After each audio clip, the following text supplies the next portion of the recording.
Hey everybody, it's Nick Inman, founder of VolumeProfileTrader.com on Saturday, December 8th, and the S&P, did fairly well for the week. There was a lot of opportunity in the market this week, surprisingly, despite the fact that nothing has really changed. So what we're looking at is a market that is still awaiting resolution on the fiscal cliff. We're basically trading on a one-year chart between the value area high around 1420 and the point of control for the year around 1400. So call it a 20-point range, 1420 to 1400. And I think for now the bias is to the upside as far as stocks go. Now, with that said, full disclosure on this SPY, I had a small short position on from fading the gap. Let's see, whatever this day was. On, what was it, Monday? The 3rd? But anyways, yeah, it was the 3rd. Faded the gap, took profits. It was actually a decent trade. But I stayed involved with a really small position, and I added to that short on Friday. And the only reason why was because we were at the top end of the range. I realized that nothing has changed. So if we are at the top end of the range, then I want to potentially be involved for a move back down towards, 140.50 on the SPY or 1400 on the ES. With that said, it could end up being, a loser position, but it was just a hedge. So anyways, let's go into, what we covered this week. The NASDAQ, we're seeing resistance at the 50-day. It's definitely sloping down. It's definitely resistance. We are at the point of control for the year. So I really just consider this a tight consolidation pattern. Obviously that has something to do with Apple, which, really got beat up. I completely missed the boat off of this 518 low or so, and I'll show you what makes that 518 low so significant. And this is a monkey bar chart, also known as market profile. But what I'm going to zoom in so we can see. These ones, that was the low for the 6th, Wednesday, Thursday. And we saw, obviously, a really nice bounce off those levels, a really good trade. But what the monkey bars can do for you is identify levels of potential support or resistance. So what I'm doing is going back to those lows on November 16th, and I point out the point of control for that day. And that day, the point of control, I'm going to zoom in so we can see. You can see that the left is the volume, horizontal volume by price.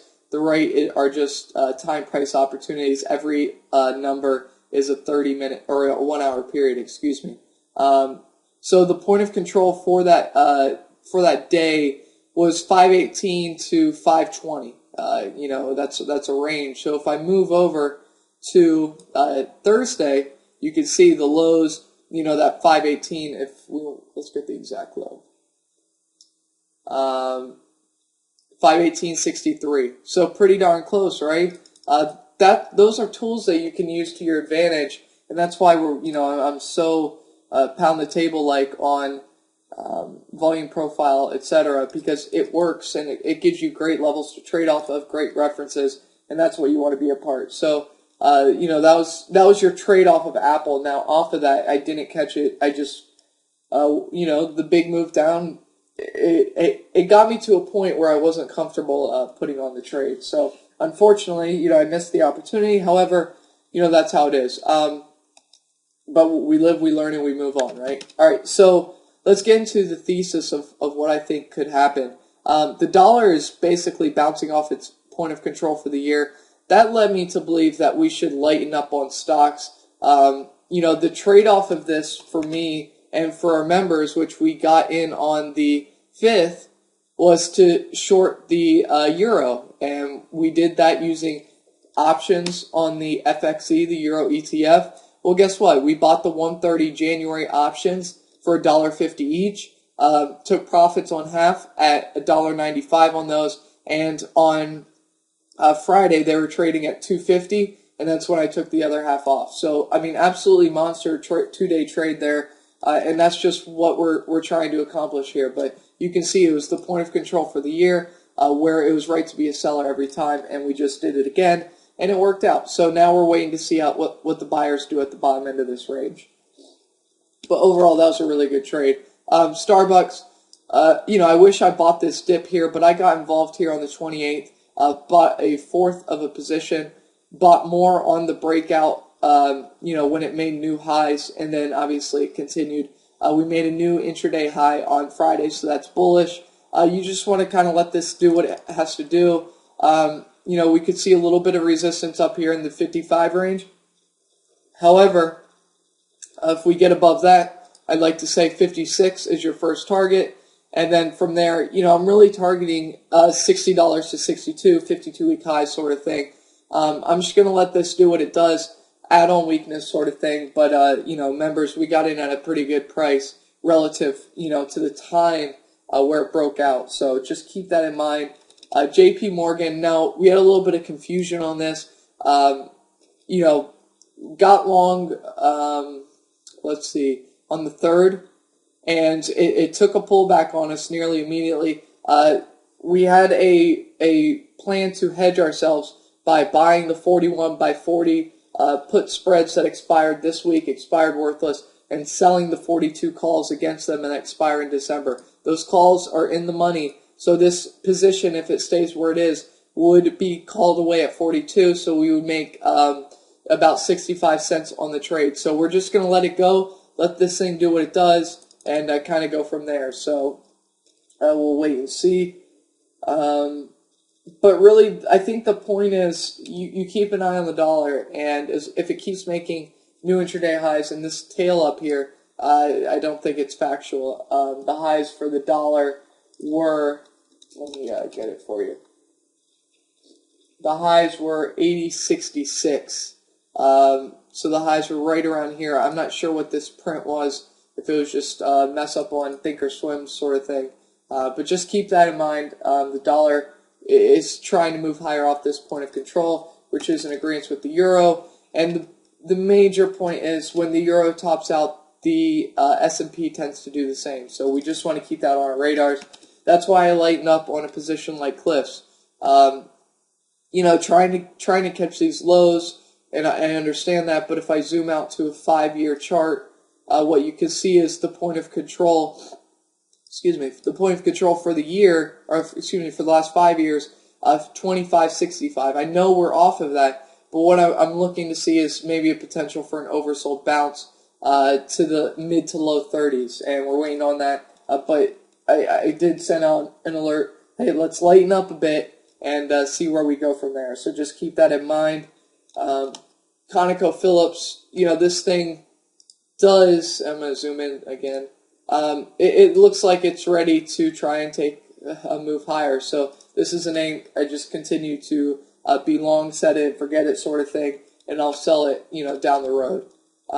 Gold bouncing off of these lows here. So we basically got a fake out to the upside, traded back to the top end of this range where we, fell back below. We had actually pretty big selling, and now we're back at the lows here. So we'll see if we bounce. If we do, point of control is your target. So for a trade, if this persists and we go to close the gap sort of thing, something I like doing, and I haven't done it in a while, but I would just buy short-term, like weekly, put and call spreads on the GLD. So for example, if I thought gold GLD was going to retrace towards 166, I would buy the 165 by 166 call spreads, and I would just take base hits. And, when they make a little bit of money, 30 cents or so, I would take them off and take the money and run sort of thing. So just keep that in mind for an opportunity. Bonds, one thing that, and if you signed up for the webinar,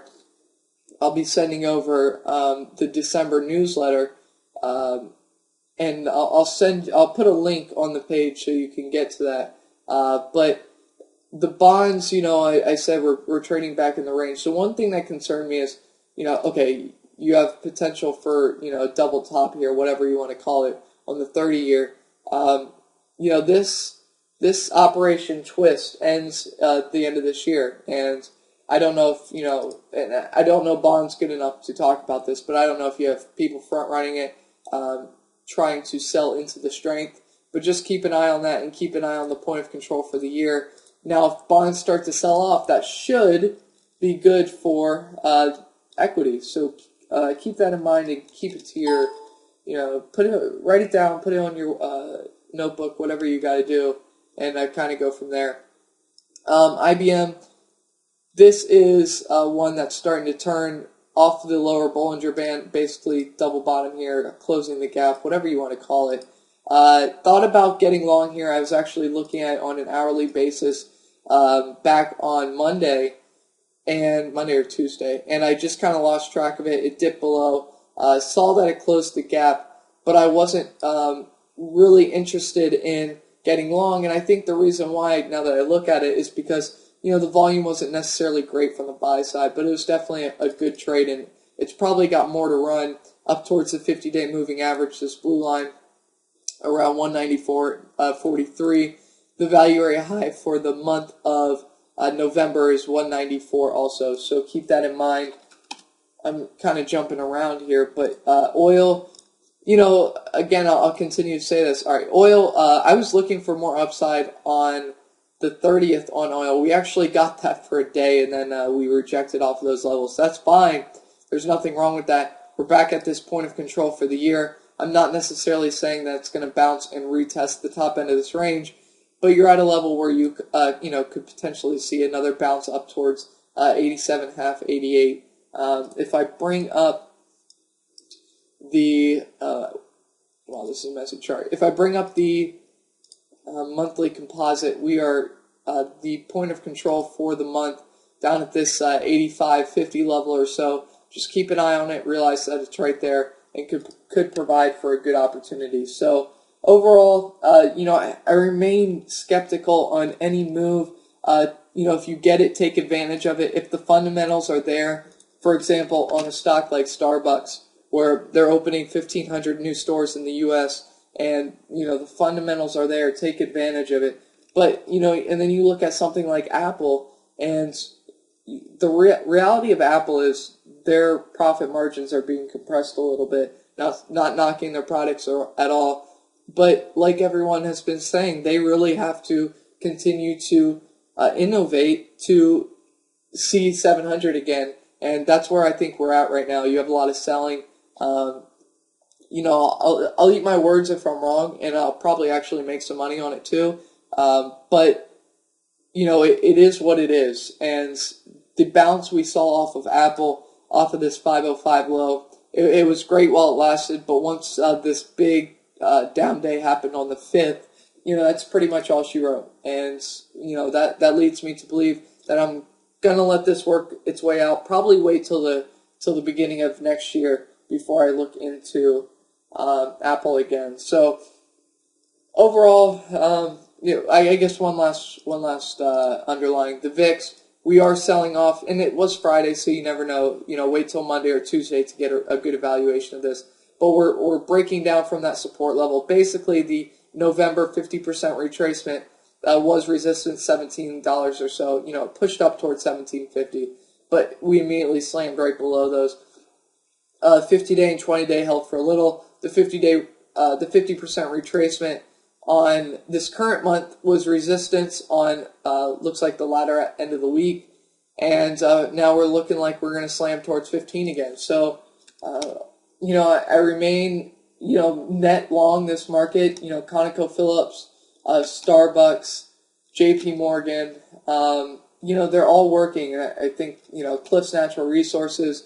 They're all working. Let them do what they do. Manage your risk, trail your stops, take profits when they're there. Don't necessarily expect this thing to continue on unless we see some type of resolution out of Washington. Remember, going in after the fiscal cliff, going into the quarter one, you're going to be looking towards earnings in a couple of weeks.